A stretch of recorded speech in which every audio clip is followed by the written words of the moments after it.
It was Robert Helpman doing a tour of this ballet, Midsummer Night's Dream, and he was playing Oberon, and they played it in a vast sports arena. It was floodlit.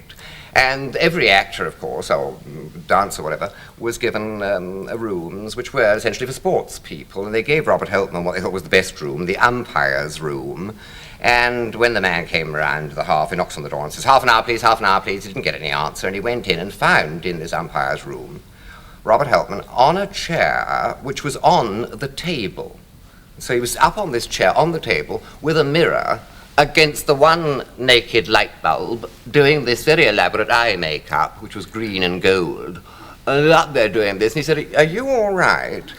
And Robert Helpman said, yes, I'm fine, but God knows how these umpires manage. I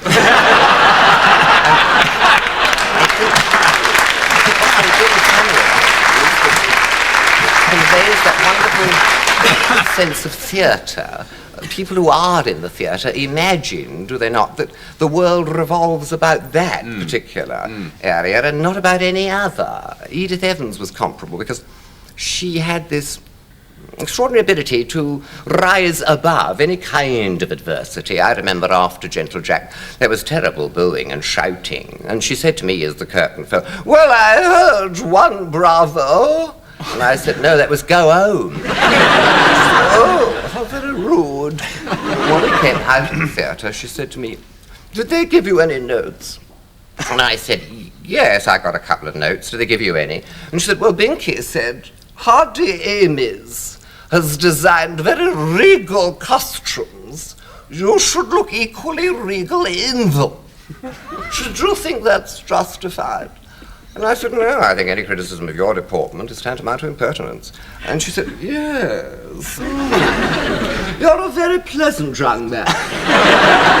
And there's no reason why the right girl shouldn't come along. Which obviously she regarded as the reward for any sort of virtue. Then we got into the taxi and got back to this hotel where we were staying, and we were the only two because everyone else had dined. You know, we were, well, it was 11 o'clock at night, you know, and everyone else had gone. But these two tin plates were over a bit of cold ham and lettuce.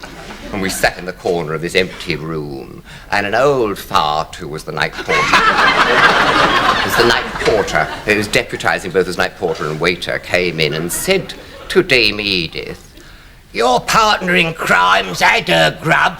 And the partner in crime was her advisor on spiritual matters. Accompanied her on this tour. She was a Christian Scientist. That's right. And would not take any medicines, but believed that spiritual faith would resolve any kind of illness. And he said, your partner in crime's had her grub. She couldn't wait about till 11:30 when you were starting. But she said she might want a drop of wine. Do you fancy a drop? And she said, oh, yes, a half bottle of Beaujolais would not come amiss. He said, I thought you'd fancy that. I got a drop in the sideboard for you. And bent over to get it, and then broke wind with alarming ferocity. It really rang out appallingly. And she said to me, this place has gone off terribly.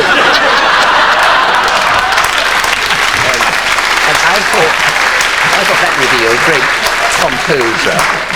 composure and presence of mind. And it's something I think it does run through theatre, because I recall when I first worked with Maggie Smith in television, we did a thing called Acting in the 60s, and I said to her afterwards, you're extraordinarily relaxed, aren't you? I mean, the head was so relaxed. And she said, oh, that's because I've had so many fillings, my head's top heavy with lead. It keeps falling forward.